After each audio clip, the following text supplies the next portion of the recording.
శ్రీకాకుళం జిల్లాలో సార్వత్రిక ఎన్నికలు ప్రశాంతంగా ముగిశాయి. జిల్లాలో 2019లో 76.35% పోలింగ్ నమోదు కాగా మే 13వ తేదీన జరిగిన ఎన్నికల్లో 76.81% పోలింగ్ నమోదైంది. శ్రీకాకుళం జిల్లాలో 18,75,934 మంది ఓటర్లు ఉండగా వారిలో 14,40,685 మంది తమ ఓటు హక్కును వినియోగించుకున్నారు. మొత్తం ఓటర్లలో మహిళలు 9,45,945 మంది ఉండగా 7,39,852 మంది ఓటు హక్కును వినియోగించుకున్నారు. పురుషుల ఓట్లు 9,29,859 ఉండగా 7,01,016 మంది ఓటు హక్కును వినియోగించుకున్నారు. ఈసారి పురుషుల కంటే స్త్రీలు దాదాపు 40,000 మంది ఓటు హక్కును వినియోగించుకున్నారు. జిల్లాలో అత్యధికంగా ఎచ్చెర్లలో 83.25% పోలింగ్ నమోదవగా అత్యల్పంగా శ్రీకాకుళంలో 70.22% పోలింగ్ నమోదైంది. ఖరీఫ్ సీజన్కు సంబంధించి రైతులు సాగుకు సిద్ధమవుతున్నారు. జిల్లాలో 1.60 లక్షల హెక్టార్లలో వరి సాగు చేయడానికి సన్నాహాలు జరుగుతున్నాయి. రైతు భరోసా కేంద్రాల్లో ఇప్పటికే వరి విత్తనాలు, ఎరువులు, పురుగుమందులు సిద్ధం చేశారు.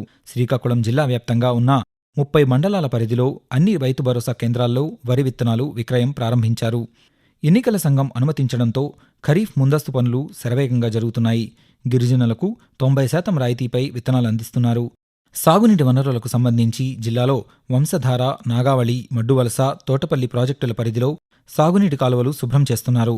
జాతీయ గ్రామీణ ఉపాధి హామీ పథకం నిధులతో సాగునీటి కాలువల మరమ్మతులు చేస్తున్నారు. జూన్ 4వ తేదీన నిర్వహించే కౌంటింగ్ కోసం శ్రీకాకుళం జిల్లాలో అన్ని ఏర్పాట్లు పూర్తి చేశారు. ఎన్నికల సంఘం నియమ నిబంధనలకు అనుగుణంగా ప్రక్రియ మొత్తాన్ని వీడియోగ్రఫీ చేసేందుకు అధికారులు ఏర్పాట్లు చేస్తున్నారు. శ్రీకాకుళం జెడ్పీ సమావేశ మందిరంలో ఇటీవల నిర్వహించిన సమీక్షా సమావేశంలో ఇందుకు సంబంధించి ఒక సమగ్ర కార్యాచరణ ప్రణాళిక సిద్ధం చేశారు. ఓట్ల లెక్కింపు నిర్వహణ ముందస్తు ఏర్పాట్లపై సంబంధిత శాఖల అధికారులతో జిల్లా ఎన్నికల అధికారి కలెక్టర్ డాక్టర్ మంజీర్ జిలానీ సామూన్ సమీక్ష నిర్వహించారు. ఈ సందర్భంగా ఆయన మాట్లాడుతూ శిక్షణా తరగతులకు సంబంధించి మొదటి విడత ర్యాండమైజేషన్ మే 25న జరగనుండగా ఇందుకోసం చేపట్టాల్సిన పనులపై సమీక్షించారు. తరగతుల నిర్వహణ కోసం ఎన్నికల సంఘం నిర్దేశించిన సూచనలను పాటించాలన్నారు. అలాగే పోస్టల్ బ్యాలెట్ లెక్కింపుపై గత నెల 23వ తేదీన ఆర్ఓలకు, ఏఆర్ఓలకు కూడా శిక్షణా తరగతులు నిర్వహించి తగు జాగ్రత్తలు, సూచనలు, సలహాలు ఇచ్చారు. లెక్కింపు ప్రక్రియకు సంబంధించి 3 అంచెలలో శిక్షణా తరగతులు నిర్వహించాలన్నారు.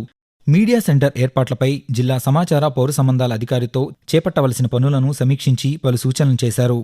సార్వత్రిక ఎన్నికల్లో ప్రధాన ఘట్టం కౌంటింగ్ ప్రక్రియ అని ఈవీఎంలు భద్రపరిచిన స్ట్రాంగ్ రూమ్ల వద్ద పటిష్టమైన భద్రతా చర్యలు చేపట్టాలని రాష్ట్ర ప్రధాన ఎన్నికల అధికారి ముఖేష్ కుమార్ మీనా అన్నారు.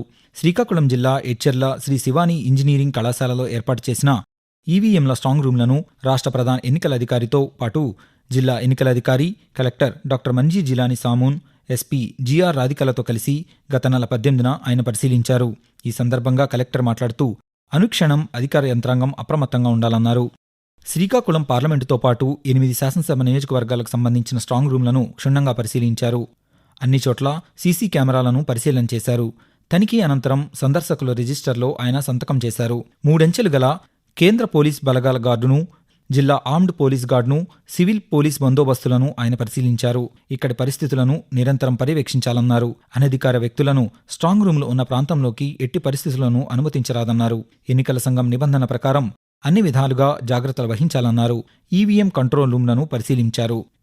మే 17న ప్రపంచ రక్తపోటు దినోత్సవం సందర్భంగా శ్రీకాకుళం జిల్లా వైద్య ఆరోగ్య శాఖాధికారి కార్యాలయంలో జిల్లా వైద్య ఆరోగ్య అధికారిని డాక్టర్ బి మీనాక్షి జెండా ఊపి ర్యాలీ ప్రారంభించారు. ఈ సందర్భంగా ఆమె మాట్లాడుతూ నేడు సమాజంలో 18 సంవత్సరాలు నిండిన వారిలో 25% రక్తపోటుకు గురవుతున్నారన్నారు. శారీరక వ్యాయామం తగ్గడమే ప్రధాన కారణమని ప్రతి ఒక్కరూ వారంలో 5 రోజులు 30 నుండి 40 నిమిషాలు వ్యాయామం చేయాలన్నారు. అలాగే ఉప్పు, తీపి పదార్థాలు, నూనెల వాడకం తగ్గించి ఆరోగ్య జాగ్రత్తలు పాటించడం అవసరమన్నారు. తరచుగా బీపీ, షుగర్ చెక్ చేయించుకోవాలని, అలాగే క్రమం తప్పకుండా మందులు వాడాలన్నారు. వీటితో పాటు వైద్య అధికారుల సూచనల మేరకు ప్రతి ఒక్కరూ జీవనశైలిలో మార్పులు చేసుకుంటూ చక్కని ఆరోగ్యకర ఆహారపు అలవాట్లను అలవర్చుకోవాలని, శారీరక వ్యాయామం, బీపీ నియంత్రణలో ఉంచేందుకు కృషి చేయాలని ర్యాలీలో పాల్గొన్న వారితో ప్రతిజ్ఞ చేయించారు.